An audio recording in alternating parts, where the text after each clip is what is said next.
Good day and welcome to the Cory Morgan Show. I am Cory Morgan. We put a lot of thought into the name for this show. It gets to the point, though. I tend to get to the point throughout the course of this show. This is our weekly Western Standard produced news and opinion show, and we always have plenty of news, and I have plenty of opinion to share throughout it. So to those of you joining us live as we broadcast this, please, by all means, use the comment thread there. I love seeing them. I love seeing the interaction. Comment with each other. Send questions my way. Send questions towards the guests.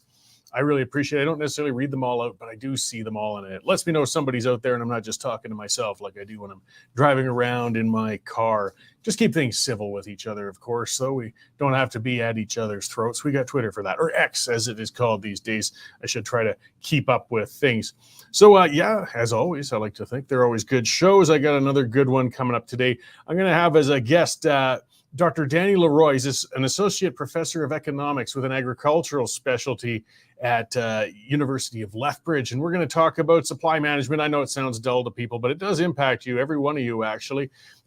And it costs you at the table. So we're going to have a little more discussion on it. And I'm sure I'll get all the crabby emails from dairy farmers after we have that discussion. But that's fine. That's part of the discourse, part of the chat. It needs to be talked about. So I'm going to start with what's got me, going a bit today. I'm going to put on my prognostication hat and my crystal ball here and try and guess what's coming up in the future. And it's pretty easy because what's going on right now in politics has already happened before. I mean, the parallels are almost chilling. We got a Trudeau as Canada's prime minister right now. Western resource development's under attack. Government spending is out of control. Inflation harming citizens and interest rates are on the rise. It sounds just like the 80s, late 70s. The current economic path now, though, is unsustainable and is going to come to a crashing halt eventually. And there's lots of blame to throw around. Conservative governments are usually a little better than liberal ones in times like this. I mean, Mulroney continued with spending increases and deficit budgets when Pierre Trudeau exited the scene.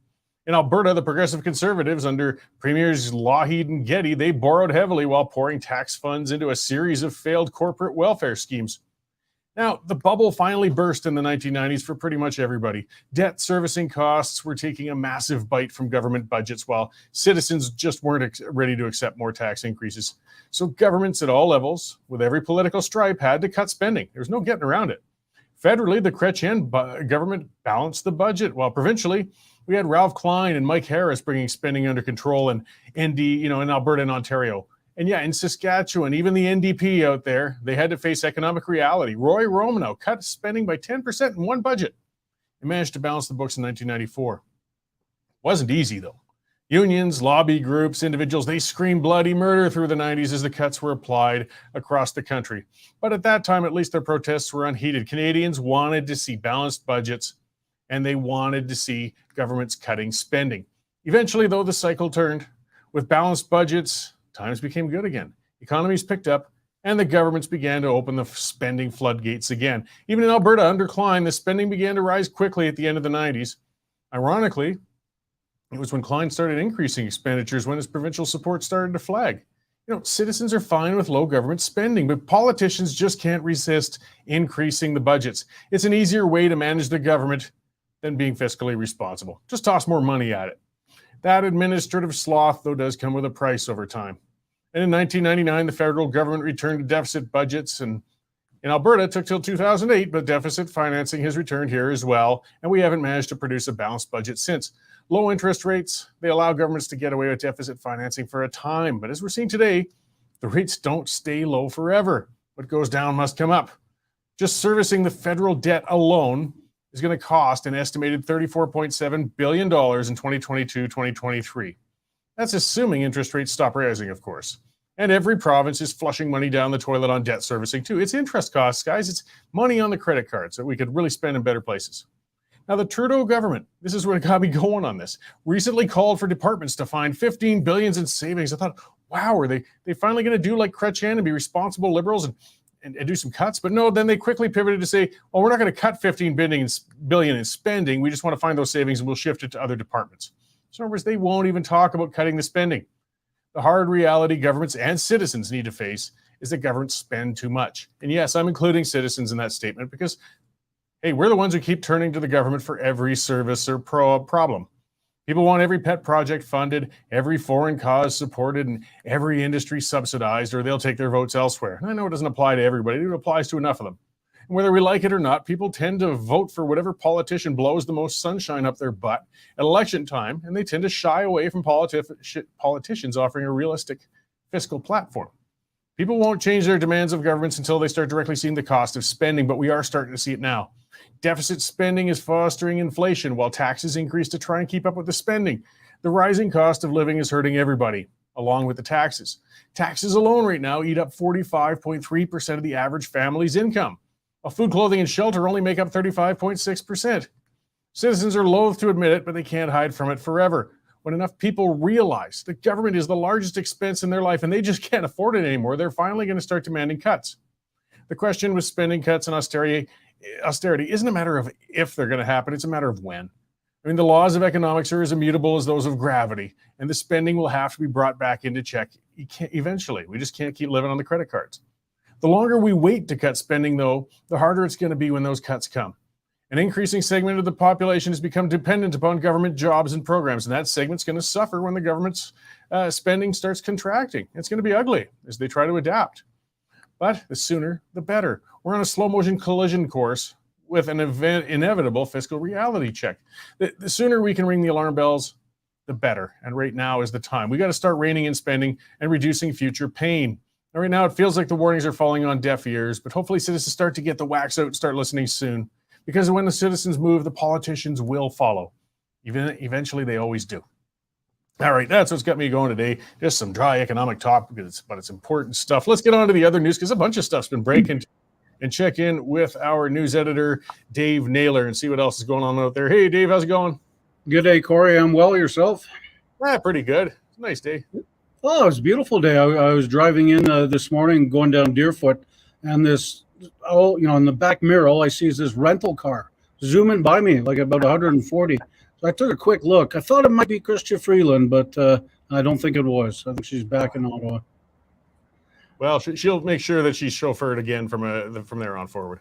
Maybe this is why she doesn't have a car, Cory. She lost it through speeding suspensions and all that sort of good stuff.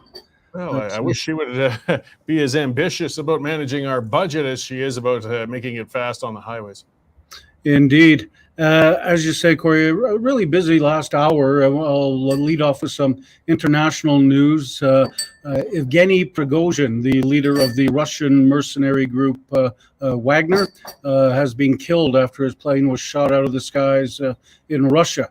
You remember, Cory, he rebelled against Putin, and all his troops were marching towards Moscow when he suddenly decided to stop and go into exile in Belarus. And we all knew his days were numbered, but I certainly didn't have him being killed by a Russian missile. I had him falling out a window in the office bingo. So that's a big breaking international story. Closer to home, the Liberals, as you know, were having their cabinet retreat in lovely Prince Edward Island. Trudeau today issued some more word salad on the housing crisis. Pierre Poilievre, leader of the opposition, came out afterwards and was very strong and gave some actual possible solutions to the housing crisis. So we've got that up there now. The CRA, which is normally used to suing people, is in fact being sued themselves in a class action lawsuit by people who had their identities stolen during a massive breach of CRA computers a year or so ago. So that is up there now.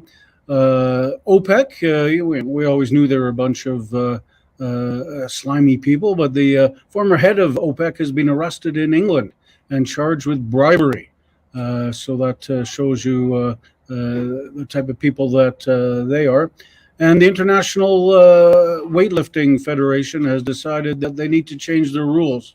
This is after a Canadian male weightlifter recently won a championship by entering the female side of the competition, and he won by lifting more than 450 pounds more than his nearest competitor. So the federation said, well, that's enough of that. We're going to change that, and going to change our policies. So it's going to be women versus women and men versus men.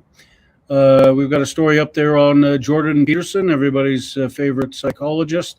Court in Ontario ruled today that the the regulator can send him for sensitivity training over some tweets that he sent out a while ago.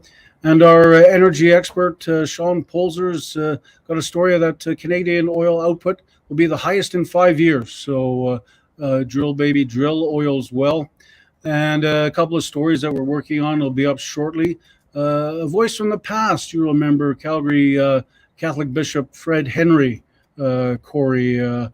He's retired now, but he came out. He wrote a letter saying he's demanding the feds find out if even one residential school child is missing and murdered, perhaps all those years ago.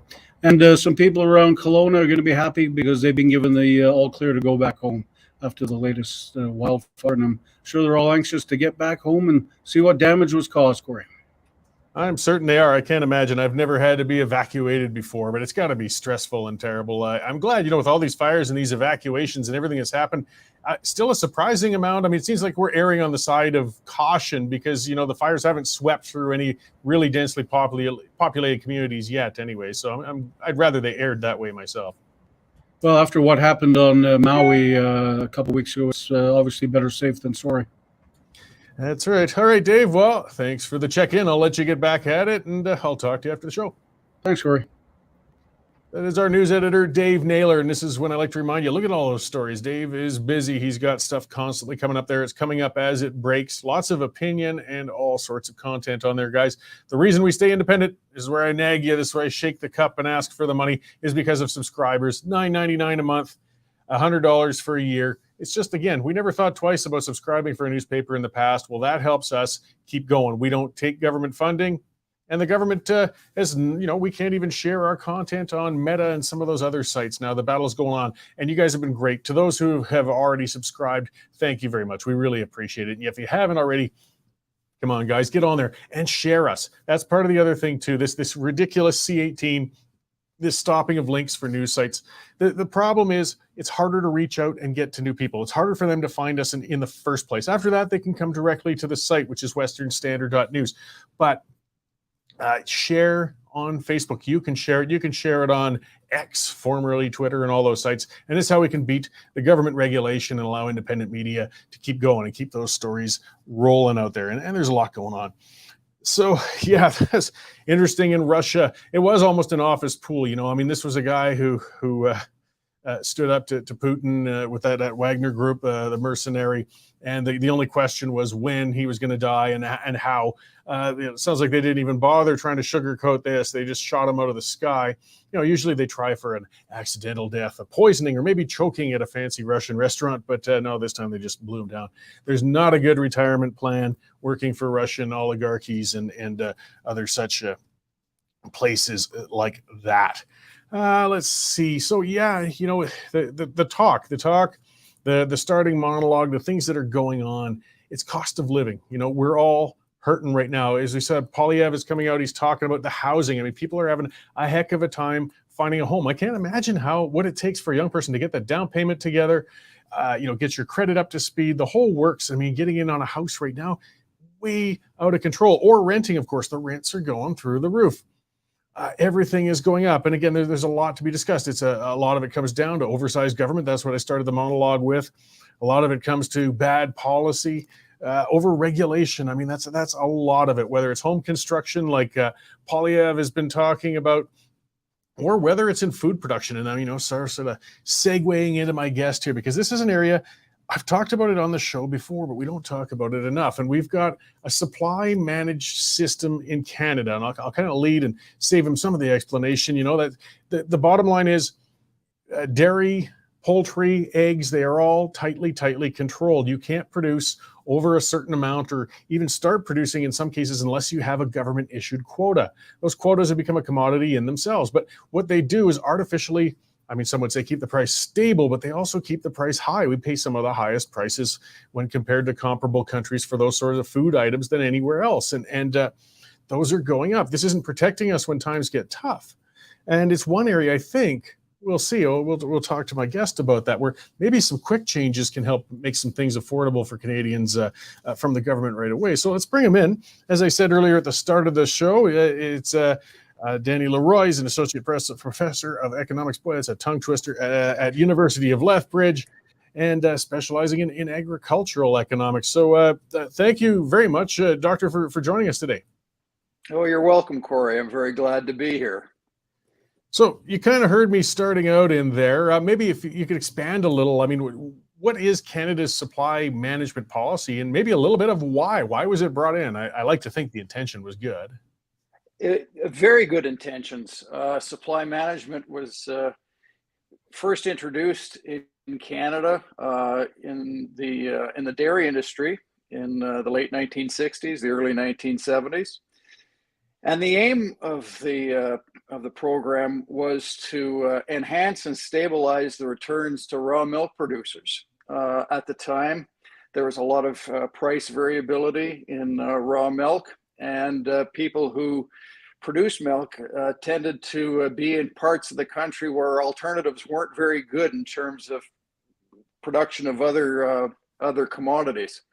So it was a way of providing assistance to individuals engaged in agricultural activities in challenging areas. The idea behind how it works is that prices for producers are determined based on cost of production formula, so that producers most of them have an opportunity to earn a living and a return on their enterprise. Like I said, this was first introduced in dairy in the late 1960s, early 70s. Eggs became supply managed in Canada in 1972. Turkeys in 1974. Chickens in 1978, and broiler hatching eggs in 1986. So there's 5 commodities in this country that are strictly controlled in terms of their production and the prices that producers receive. Okay, so I mean, at this point, though, do we need these policies? I mean, I have seen some papers put out and studies showing that we're paying quite a premium for those products in Canada, when perhaps, if those policies were lifted, we could see some reductions in some of our food costs. Well, it's an interesting way you phrase that. You use the royal we. Do we need this? Right? Well, there are some producers that do, right? Over the course of the last 50 or more years, many intergenerational farms in the supply managed area, they've become quite dependent on the continuation of this program, right? It enables supply management enables them to sell a product into a protected market, privileged market, at a price that they know that they're going to receive if they meet the specifications in terms of quality and quantity, right? They don't have to worry about some of the risks that other producers face in terms of marketing their commodity, right? They don't face the same price risk, for example, that raw milk producers or egg producers or poultry producers, they don't face the same price risks as a producer of cattle or grains or oil seeds do in Canada. Now, there would be some advantages, right, if these policies were removed or were changed. One of the things that is a pretty clear fact about economic science is that whenever there is free trade between individuals, each counterparty to the transaction wins, right? So if it were possible to remove the impediments between willing buyers and willing sellers, there could be more wealth created in markets for raw milk, eggs, turkey, chicken, and so on. So, I mean, if we moved away from it, I mean, it was a bit of a trend. A lot of nations brought in supply management policies during that time as well. New Zealand, Australia are examples we hear about a lot. I mean, you can't just flick a light switch and say, okay, we've stopped the policies. It would disrupt the producers terribly. I mean, quotas became a commodity, even an artificial one. So they would need to be bought out or eased out of the system. Well, that's also a political question, right? Yeah. So the choice of subsidizing somebody to help them exit the industry is also a form of a subsidy. But this was used, and you're correct, it was used in places like Australia, where the supply managed system that once existed was phased out over a period of time. And consumers help to finance that. So in view of helping farmers transition to a more open market, there is a surcharge levied on consumers at retail level that help finance the transition for primary producers of raw milk in Australia, right? So this enabled them to move with, I guess, less financial pain for the producers than would otherwise be the case. But it's a great example of Mansur Olson's, the logic of collective action. In these circumstances, there's a small number of beneficiaries who have a very concentrated self-interest in maintaining the status quo, where the costs are dispersed, on the other hand, over a large number of people. So you were mentioning in the introduction, we pay higher prices. Canadians, depending on where you're located, pay higher prices for supply managed products in the grocery store, like butter, for example. That's one that's been in the headlines a lot, and fluid milk and so on. Yeah, we do pay some higher prices for that, but most people are more concerned about their mortgage payments, right? So yeah, maybe I'm paying 50 cents, 75 cents more for a gallon of milk at the grocery store. I'm not going to get too much in a twist about that. Whereas a dairy producer, a raw milk producer would if supply management was terminated, right? There's a big impact on their enterprise compared to a few dollars a week for a family of four consuming groceries. Yeah, well, it's always though that case gets made. Oh, it's just a cup of coffee a day. It's just a little bit here and a little bit there, but that's sort of suddenly we find that but that adds up. It adds up, right? And it also adds up for producers themselves, right? So when you're insulated from international competition, you don't have the same incentives in terms of changing your business, and in terms of processors in Canada. Producing the products that consumers want, right? If you're selling into a protected market, you don't face the same incentives as others who compete not with just their next door neighbors and other processors or producers domestically, but it's international competition.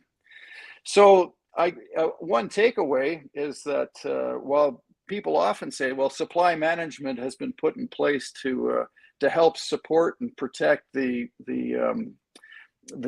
farmer in Canada against foreign competition. In fact, these barriers to trade protect farmers in Canada from their fellow Canadians and the decisions that they would make in terms of the goods that they would produce if they were left free to do so, if there weren't impediments to international trade. Well, right back to the beginning statements you said, in a true free market, both the buyer and the seller are going to benefit if they're just allowed to deal directly with each other. I think of back an example with the wheat board. There was a group in Saskatchewan when we still had the wheat board going, and they wanted to start actually a pasta company in their small little town. They were going to use their own wheat. They were going to manufacture the pasta. That if we bypass all these middlemen, we can come up with a really good product and employ some local people and, diversify what we do. But it turns out they would have had to sell their wheat to the wheat board, buy it back to from the wheat board at an inflated price, and they would have lost all advantage. So they threw the plan out the window. But I mean, talking about with supply managed industries, it stifles creativity. I mean, there's a lot of producers probably have some good ideas or areas where they could broaden what they do, but they're pretty constrained with where they're sitting. They are. In fact, the only and raw milk is the most stringent of all of them. All of these supply managed commodities. The only legal buyer of raw milk in every province is the Provincial Milk Marketing Board. It's while a farmer can consume raw milk that he or she has produced on their own enterprise, they're precluded legally from selling that raw milk to anybody else other than the Provincial Milk Marketing Board. And that's not true for the other supply managed commodities, which is why when you go to a farmer's market, or you might see some very small producers that have small flocks of chicken they can sell directly to consumers, or eggs, right? You can have a roadside stand, sell farm fresh eggs, as long as you're not of commercial scale. And every province specifies what that threshold is. In some provinces, it's actually quite a big number. In other places, it's small. But raw milk is the only one where that opportunity for a primary producer doesn't exist to sell something that they have produced themselves, that they cannot legally sell that to anybody else except a government agency. Well, and that's led to cases of dumping. I've talked on this show about before. My wife grew up on a small dairy farm, but her father only had a quota for cream. And so he would skim the cream, he would sell that. The household would drink as much milk as they could, feed some to the pigs, but the rest would get dumped because it was illegal to sell the milk. And that was it's illegal to sell the milk, but we want to be careful, right? So with respect to that high profile case, that fella in Ontario who was video recorded himself of dumping milk, there probably isn't a single producer in Canada that hasn't done that at one time or another, right? There's a quality issue where the milk has to be dumped, or it's the less expensive alternative, right? If producers supply more than their quota allotment, they're penalized, and sometimes that penalty is quite expensive. So the best course of action is to dump a little bit. Now, in this particular case, the timing, I suppose, was very bad because we just coming through the pandemic, and prices for commodities prices for groceries were quite high, and this poor fellow has to dump his milk because he's produced too much of it. So it was the optics weren't very good, but he was making a point. He certainly, and I mean, social media gives a new way to make a point rather than just say or transferring the oral stories like I did with my wife, for example. So, I mean, getting a little into the political side, though, and that's the dairy cartels, if you want to call them such, are very, very effective political lobbyists. They influence parties of all stripes. They protect that supply management system very jealously. Do you think there's ever going to be a political will to start easing out of it? I interviewed all of the conservative leadership candidates back when they were running for the leadership, and only one of them said he would challenge the supply management system, not another. The others were all terrified as soon as it came up. They'd rather not touch it. One of the things that we do know in this country is that, to their credit, they have one of the most effective lobbying organizations around, right? And that this has manifest itself in some of the subsidies that the producers are now receiving because of trade agreements the federal government has signed with the European Union, with the Trans-Pacific Partnership, and more recently the Canadian-US Free Trade Agreement, NAFTA 2.0, right? Producers of supply managed commodities are receiving subsidies for lost market share as a consequence of signing these agreements, when in fact there's very little evidence to suggest that that there has been market share that they've lost. New Zealand and the US are currently they've got a case that the amount of access that has been set aside isn't being filled, right? So raw milk production this past May was at record level. So that, we're producing as much as we ever have in this country of supply managed commodities. There's never been fewer primary producers of supply managed commodities. There's fewer than 10,000 raw milk producers now in this country. There's fewer than 500 dairy farms in the province of Alberta. And there's about a couple of thousand primary producers of the other supply managed commodities. So in terms of the politics, getting back to your point, there's maybe 12,000, 13,000 producers of supply managed commodities that wield enormous political influence. Well, and that's another aspect. I mean, some people, defenders of the supply management policy, said it helps protect the family farm. Now, I wouldn't necessarily blame supply management, but at least evolution and economies of scale. I mean, it used to be over 100,000 producers, I believe, a couple decades ago, and now it's contracted down to, as you said, about 12,000. So they are becoming just of necessity larger corporate enterprises. The romanticized family farm is long gone. Yeah, I agree with you. Well, we'll see if we can start solving these. Like I said, a lot of people, when you talk about supply management, though, the eyes glaze and then they tire. And there's not a lot of will on the ground necessarily from the public, but it is something that's costing. It is. And I think it's important to remember all the people involved, right? There are beneficiaries of the continuation of this policy, and there are people that do stand to lose, at least in the short term. One of the things that's really important in economics is that there isn't this royal we. There's you and I, and each of us make our own decisions with respect to what we produce, what we consume, and whom we interact with. Well, I'll have to avoid triggering you with that "we" term there when we have you on to talk, but I appreciate the correction, and it's a good, You're welcome. Very valid point. So before I let you go, where can people find your stuff? I know you've done some work with the Fraser Institute, and you're at the University of Lethbridge. Do you write for other publications or anything like that? I do on occasion. If you want to find me online, go to the University of Lethbridge Department of Economics. I coordinate the agricultural studies program here, and as you mentioned at the outset, one of my areas of interest is agricultural production, marketing, and trade, and that's certainly it's very important in Canada with supply managed commodities, and of course in southern Alberta where we are, it's particularly important for beef and for grains and oilseeds and crops grown under irrigation. Lots of issues in agriculture and agri-food, and lots of opportunity. Absolutely. No, there's much more than we could cover in 15 minutes. That's for sure. I hope we can have you on again to talk about these kind of things down the road then. That would be my pleasure. I look forward to it, Cory. Enjoy the rest of your day. Excellent. Thanks for taking some time with us, Danny. You're welcome.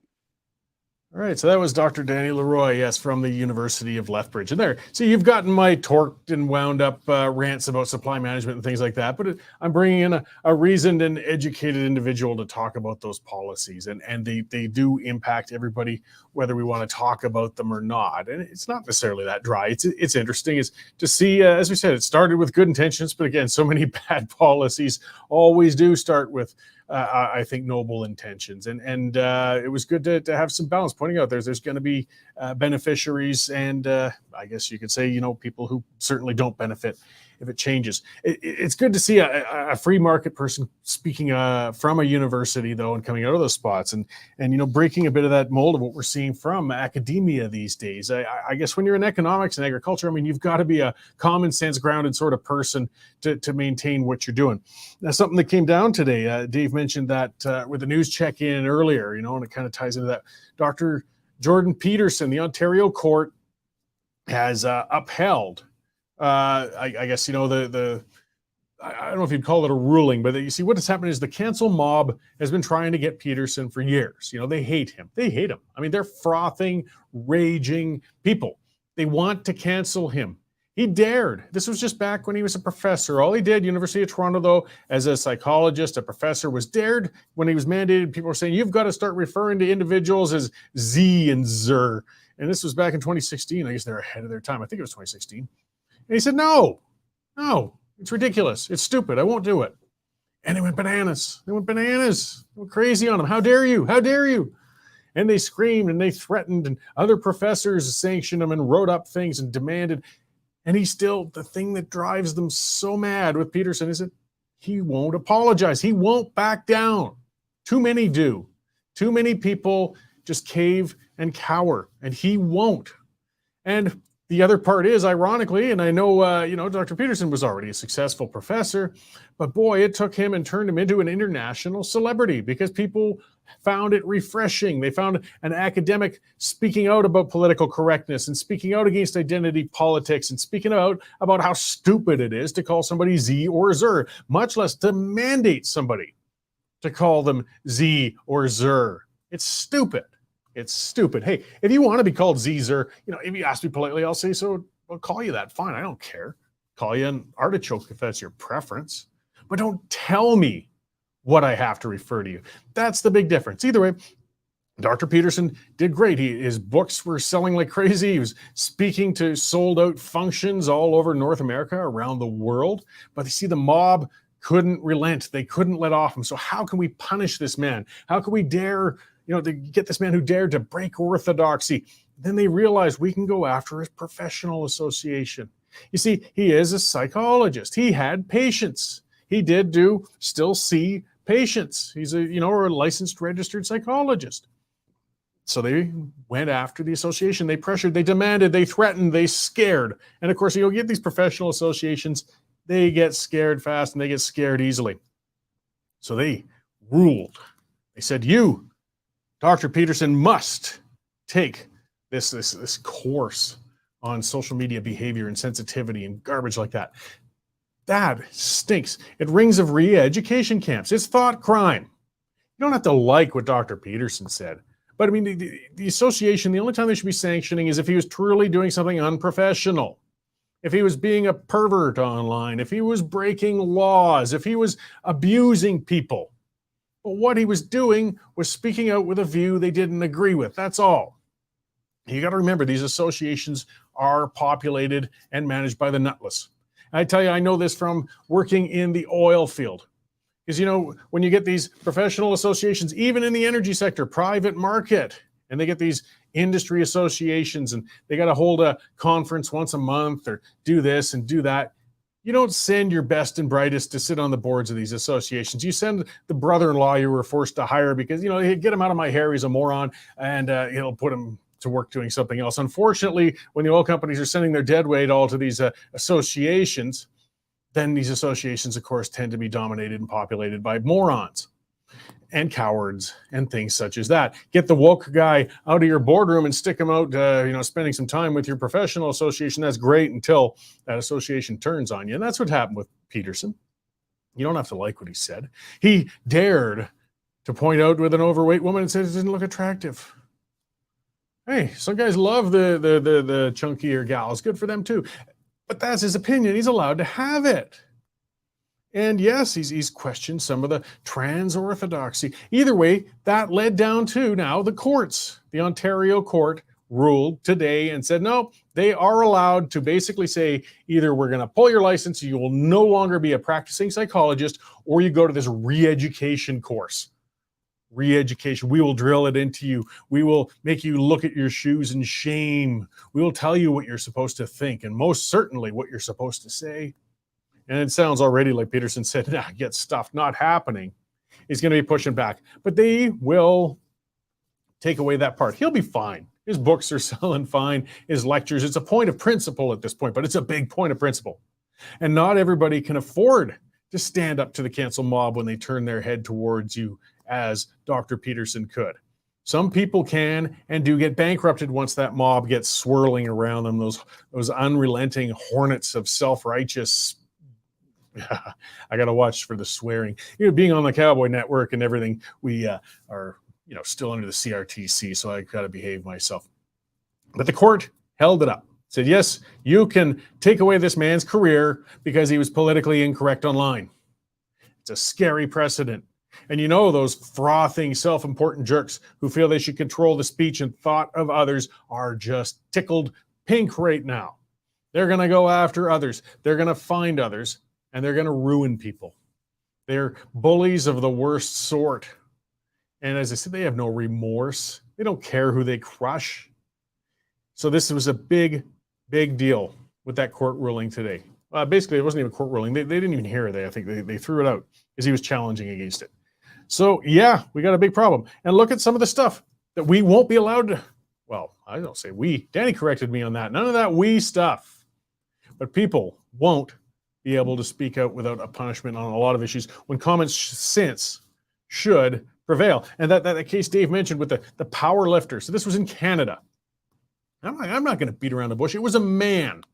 It was a insecure, pathetic man who suddenly said, I'm going to identify as a woman and enter a sport that is clearly, purely, gender-wise, there's a huge advantage to being male when you go into that powerlifting.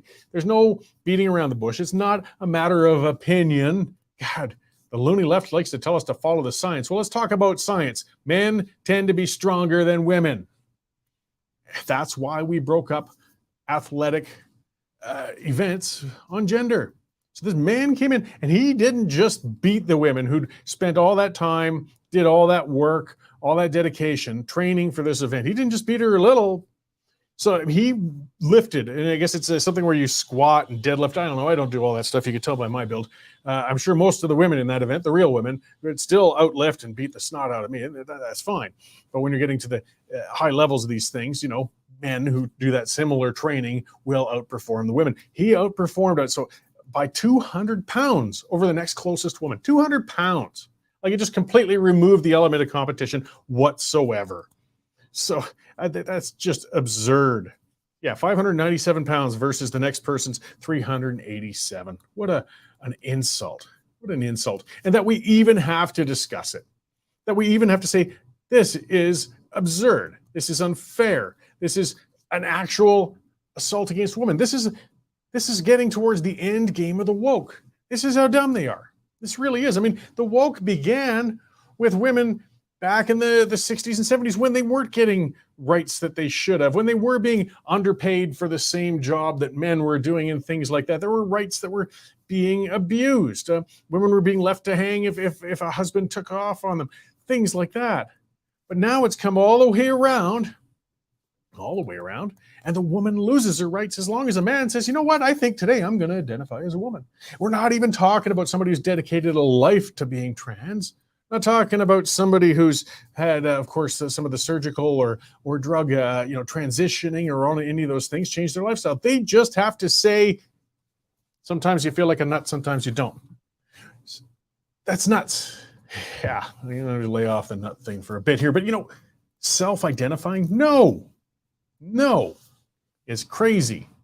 And at least some of these sporting associations are saying that's enough. But there's going to be pushback.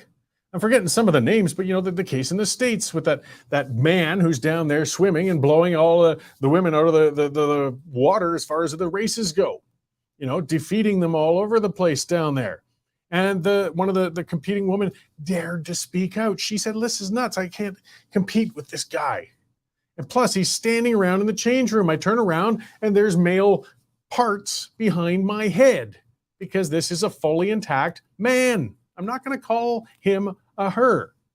Somebody who identifies as a her, who's truly trans, wants to live that way, absolutely. But this clown, no, this is an insecure, pathetic wretch who couldn't make it in his own gender competitions. He has a girlfriend, by the way. So he thought, I'll just go beat the women. It is almost a form of beating women. And we saw that case that I guess it did turn out there was some truth to it. There's a guy joining a women's rugby team. We're supposed to deny reality. We're supposed to say there isn't an inherent advantage. Of course there is. The best of all was that purple-haired soccer beast from the United States. Again, I'm terrible with names. I can't remember her name, but she was the woke of the woke and, heading the American team and the works. Yeah, and saying, on these trans issues and all the rest. But her team, her top women's team in all of the United States, I believe they were the top in the world at one point, got beaten by a high school team of boys. They did. Check it out. Look it up. I mean, these were highly trained women, fantastic players, but they can't step over that physiological reality that male bodies, physiques in those kinds of sports have an advantage. And it's ruining it. And it's going to ruin it all around. I mean, somebody else was talking about going into the WNBA, the basketball. Again, look at the tallest man ever and the tallest woman. There's going to be height advantages. It's got to come to a stop. Now, getting back on a side rant about this whole thing, this is what the cancel crowd comes after. We won't be allowed to have this conversation. Somebody saying that man shouldn't be competing against women in a sport might suddenly get the cancel mob. They might get phone calls to their professional association saying, sanction this person. Put this person out of work. Bankrupt this person. This person doesn't deserve to earn a living because they hurt my feelings by stating physiological realities. And the courts, by the precedent that Ontario set, say, yeah, that's perfectly fine. Go on welfare, I guess, or find a new, or of course, go for re-education. Go in, hang your head in shame. Do like the Chinese did with the shaming, hang the card off your chest. You had wrong think. You were bad, naughty. Change your thoughts. You're not allowed to independently think. You have to think with the woke. Guys, this is important. This is really, really important. You don't have to like Peterson. Not everybody does. You don't have to agree with him. Lots of people don't. But protect that right for not just academics, but it's pretty important with the academics, but for everybody to speak out on these things. You don't understand. This mob will turn on you. They'll turn on you. They will eat their own. They will eat the woke. It doesn't matter if you try to pander to them.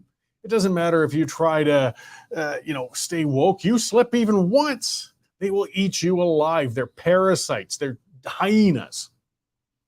And the courts are affirming these hyenas, and it's disgusting. We've got to speak up, guys, because they will come for you. They will come for you. So we can't sit quietly on these things. Well, that kind of eats up a lot of the time today, guys. So, yes, it went fast. Thank you very much for joining me. And look, I got to remind you one more time, get on there, westernstandard.news/membership, take out a subscription, share it on X, share however you can on Facebook, things like that, Meta. Get the word out. Independent media can still shine through. We don't have to lose to the subsidized media, and we can keep talking about things that the other outlets are just too cowardly to address, and we can have these kinds of conversations. So thanks for supporting us, guys. Thanks for joining me today, and I will see you all again next week at this time. Here's an update on commodity prices in Lethbridge, where we've had about an inch of rain over the past few days. Cash barley is down $5 at $3.65, feed wheat is steady at $3.79, and corn is down $5 at $3.76 per metric ton. In the milling wheat market, September Minneapolis futures added 9.5 cents at $7.83 per bushel, with local hard red spring bid for August movement at $10 per bushel. Looking at canola, November futures are higher $6.40 at $802.40 per ton, with delivered buys for September movement at $17.85 per bushel. In the pulse markets, nearby red lentil prices remain at 33 cents per pound, and yellow peas are trading at $10.20 per bushel. And looking at cattle, October live cattle are up 35 cents at $178.30 per hundredweight. For more information on pricing or picked up options, give me a call at 403-394-1711. I'm Matt Busicum at Marketplace Commodities, accurate real-time marketing information and pricing options. Canadian Shooting Sports Association. Without the CSSA, our gun rights would have been taken long ago. These guys are on the front lines helping to draft smart and intelligent firearms regulations and legislation in Canada, and more importantly, educating the public about how we keep guns out of the hands of the wrong people. Become a member. It's absolutely worth every penny.